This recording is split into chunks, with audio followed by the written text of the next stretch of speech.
مولانا بیجګر صاحب خبره و یار له پن ورکه که پن نه د شګو پن ورکه چې دا ورمېږي مات شي موږ لس میاشتې لګېو طالبانو ته پن ورکوو ولس ورته لګېږي دنیا ورته ستړې شوه چې د دې اوښ نه دې راکوشه خو طالب وایي پن ماته مه راکوه د شګو پن راکړه چې دا ورمېږ زما مات شي او د دې افغانانو مات شي او دا وطن بیا د بدبختیانو سره مخامخ شي او زه هغه شانې دلیله شم کوم چې په 2001 کال کې بیا وروره بیا د پټې ځای نه نن که لس زره مسلح خلک په افغانستان کې پیدا شي 10 زره نو طالب جانه ستا د حکومت دته ختموي والله کې دلته ته حکومت وکړي ځکه چریکي جنګ او قچاقي د دې مخنیوی چې دا ډېره مشکله ده دلته ما دا د لینک شیر کړی دی ټیک ټاک وګورئ د جو بایډن خبرې نن واورئ او په دې باندې ما بهرحال ډېرې ویډیوګانې ډېرې خبرې کړي دي زه د جنګ والا سړی نه یم خو زه تاسو ته وایم چې د قطر د سولې خبرې م ډرامه بله ورځ هم چې خپل مولیان راغوښتي وو د علماو شورا په نوم باندې دا یو ډرامه د خدای په لحاظ باندې ملا صاحب هیبت الله په احترام هغه وایي چې موږ باندې ایټم بم راخطا شي موږ د ایټم بم د دنیا پروا نه ساتو خو د پاکستان د یوې تیارې د جواب نه چې په خوست یې درته بمباري وکړه د پاکستان د یوې تیارې د جواب نه چې په کونړ یې درته بمباري وکړه دا څنګه اسلامي نظام دی ستاسې موږ ستاسې په دې اسلامي نظام باندې نه پوهېږو چې نه پکې زما د خویندو میندو عزت خوندي دی په تورخم او په سپین بولده کې بې عزته کوي نه د پنجاب د جواب ایمه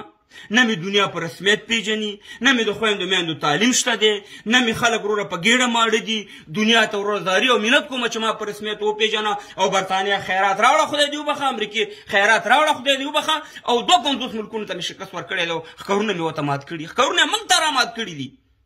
جاپان وګوره جاپان امریکې په ایټم بم ګزار کوي ایټم بم 2 ایټم بمه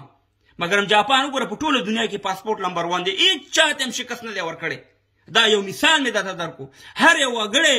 مزې کوي نه یې خویندې میندې بې عزته دي نه یې ښځې بې عزته دي نه یې خلک بې عزته دي صاحب مهربانه د دنیا خلک ورته محتاجه دي خو هېڅ چا ته هم شکست نه دی ورکړی موږ به په دې شکستونو باندې به موږ همدا خپل ړخه کوو د خدای په لحاظ باندې ولې دا وطن د بدبختیانو طرف ته بیاوئ دغه موجوده افغانۍ چې دا ما راته ویلې چې دا جوړه ده او دغه باندې ولاړه دومره اوچته ده د امریکې تا ته اوچته کړې ده که نن تا نه امریکا لاس والي نو په یو من افغانۍ به دې شاته اچولي یو من بوره به بیا راوړي دا کم زور دی تاسې کې چې دومره غټې غټې خبرې کوئ دا کم طاقت دی دا څه شی تاسې سره دی چې ته مهربانه داسې غټې غټې خبرې کوئ او د پاکستان د یو تیارې د جواب نه و د ټمبم جواب یو د خدای په لحاظ باندې ما افغانانو مخکې په جمهوریت کې یو ویډیو کړې وه ما ویل چې د ملي اردو والا عام طالبانو که زما په وس ورسېږي زه تاسو ټول خارج ته راوباسم ځکه زه پوهېږم په دا ټوله ډرامه باندې چې دا ټوله ډرامه تاسو سره روانه ده دا قسم په خدای دی که نه د اسلام جنګي دا صرف د پردي استخباراتو جنګ دی دلته 20 کاله امریکایانو غوښته چې پاتې شي 20 کاله بعد وواته په خدای یقین وکړه چې امریکایانو 1 روپۍ لګولې چې تا نه 90 روپۍ ویوړئ ورشه په هلمند کې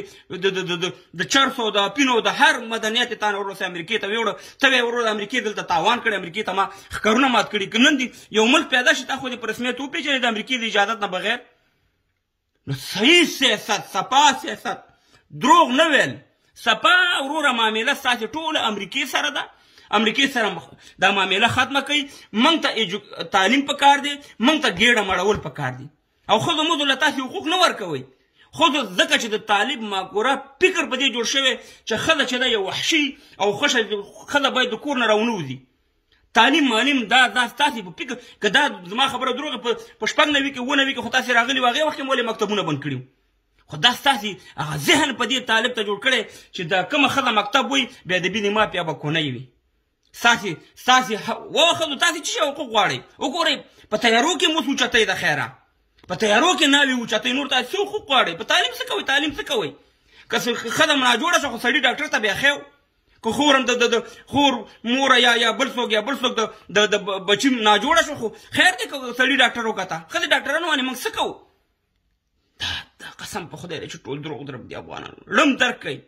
دلته جنګ را روان دی دلته جنګ کېږي دلته طالبه تا په دې حالاتو کې څوک نه پرېږدي ته ملي نه یي تا ملي شی له لاړه د خپو لاندې کړه افغانان دې تباه و برباد کړه نور هم تباه و برباد کړې دا زموږ چغې چې دي دا ستا د پیدې دپاره دي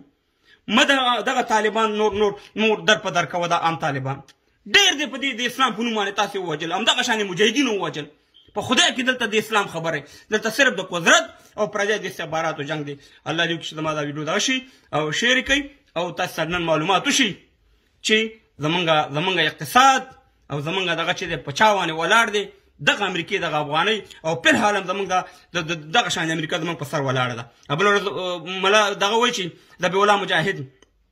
چې ملا هیبت الله خو ځکه دغه موږ نه راښکاره کوو چې پاس ډرون حملې ګرځي تیاري ګرځي نو ولې دا بله ورځ چې د علماو دغه وه شورا هم راغوښتې وه نو ولې ډرون پاس نه ګرځي رښتیا نه شو بس دی په دې دروغو دربه دا ولس مه غولوئ. ملا هیبت الله خو د حضرت عمر نه خو بهتر نه دی د پیغمبر علیه السلام نه بهتره هستي نه ده. په خلکو کې ګرځېدو که نه ګرځېدو دغلته ویډیو د ټي وي ته کېنوئ بس